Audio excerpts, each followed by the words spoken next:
Merhabalar, kanalıma ve mutfağıma hoş geldiniz. Bugün sizlerle hepinizin çok beğeneceğini umduğum dışı kıyır kıyır, içi yumuşacık, peynirli, harika bir poğaça yapımını paylaşacağım. Şimdi yapımına geçelim. Yoğurma kabımızın içerisine oda ısısındaki 75 gram tereyağımızı alalım. Üzerine 1 çay bardağı zeytinyağı, ayçiçek yağı da olabilir. 2 yumurtamızın sarısını üzeri için ayırdım. Bir tam bir de akı. 1 su bardağı yoğurt.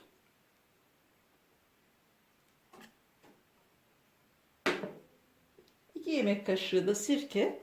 Elma veya üzüm sirkesi olabilir, fark etmez. Şimdi bunları şöyle güzelce bir karıştıralım.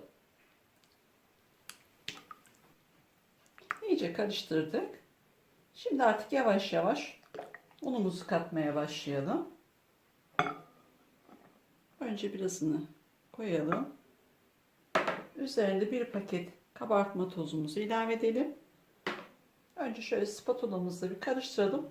Daha sonra elle yoğurmaya geçeceğim. Biraz daha ilave edelim.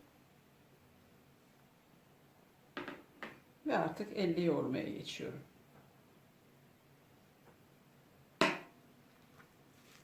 Ununuzu kontrollü ilave edin arkadaşlar. Birden katmayın. Yavaş yavaş. Un ölçüsü açıklamalar kısmında tam yazıyor. Şu anda ilave ettikçe de söyleyeceğim. Şimdilik 5 su bardağı un hazırladım. Yoğurma işlemi bittiğinde tamamının ne kadar gittiğini söyleyeceğim. Bazen yoğurdun kıvamına göre, yumurtaya göre farklılık gösterebiliyor. 4 su bardağı un tam geldi arkadaşlar. 5. bardağını hiç kullanmadım. Şöyle güzelce bir yoğuralım. Katı bir hamur olmasın. Şöyle bakın, yumuşak bir hamur olacak. Şöyle bir parça kopardığınızda elimize yapışmıyor. Poğaçamızın kıvamı gayet güzel demektir. Şimdi artık hamurumuzun yoğurma işlemi bitti. Toparlayalım. Artık poğaçamızın şekil verme işlemine geçelim. İçi için poğaçamızın beyaz peynir kullanacağım. Siz isterseniz kaşar da kullanabilirsiniz. Patatesli de yapabilirsiniz. İsteğinize bağlı. Şimdi bir parça şöyle koparalım. Şöyle cevizden biraz büyük, mandalinadan biraz küçük. Şöyle elimizle yuvarlayalım. Açalım ortasını. Şöyle yarım tatlı kaşığı kadar da peynir koyup kapatalım. Şurası alta gelsin. Şöyle elimizi yuvarlayalım. Ve tepsimize dizelim.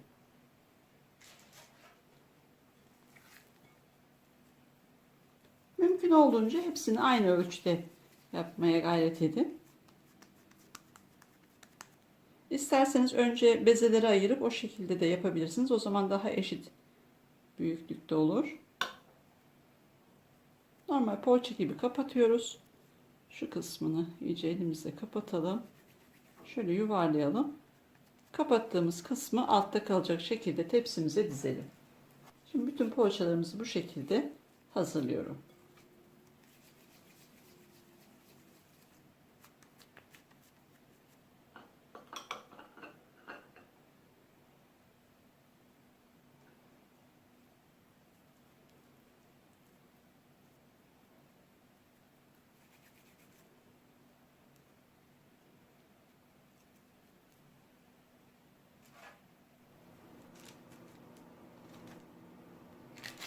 Poğaçalarımızın hepsini, peynirlerini koyup hazırladık. Gördüğünüz gibi harika oldu. Bu arada da fırınımı açtım. 180 derece şu anda ısınıyor. Şimdi yumurta sarılarını sürmeye geçelim. Üzerine ayırdığımız yumurta sarımızın içerisine 1 yemek kaşığı da zeytinyağı ilave ettim. Ve şimdi poğaçalarımın üzerine sürüyorum.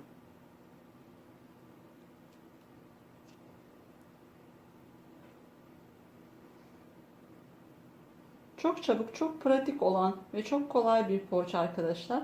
Belki çoğunuz da biliyor olabilirsiniz. Ama gerçekten harika. Çayınızı koyun, demini alana kadar 10 dakikada hazır. Şimdi de poğaçalarımızın üzerine susam atalım. Şöyle bolca atıyorum. Dileyen çörek otu susam da atabilir. Sadece susam, sadece çörek otu da koyabilir. Tercihinize kalmış. Nasıl isterseniz o şekilde süsleyebilirsiniz. Bugün ben sadece susam atıyorum. Poğaçalarımın daha şık, daha güzel gözükmesi için şöyle küçük bir bıçakla verev çizikler atıyorum. Şöyle 2 tane yeterli.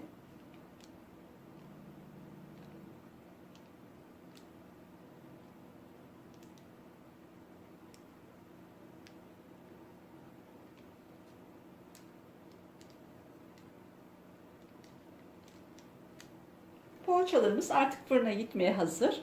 Önceden ısıtılmış alt üst ayar 180 derecede pişmeye gönderiyorum.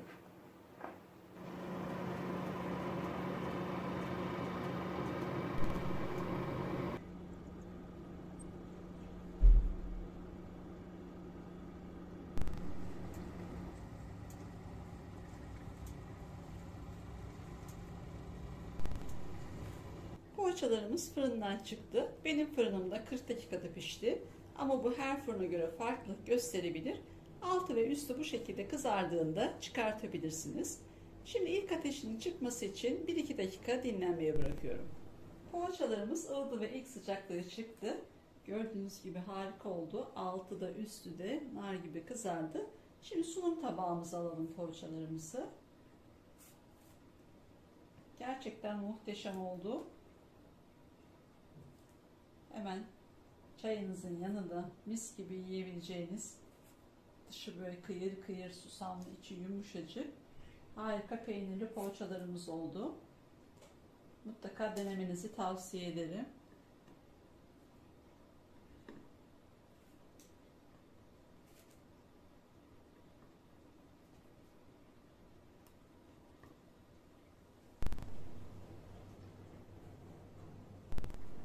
Peynirli poğaçamız artık sunuma hazır. Şimdi bir tanesini de şöyle iç dokusunu göstermek istiyorum.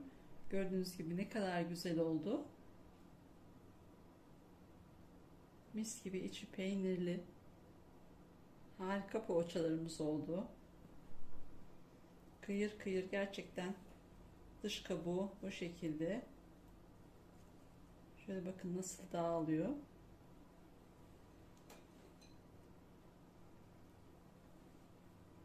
Sıcacık mis gibi, çayınızı demleyin, yanına afiyetle tüketin.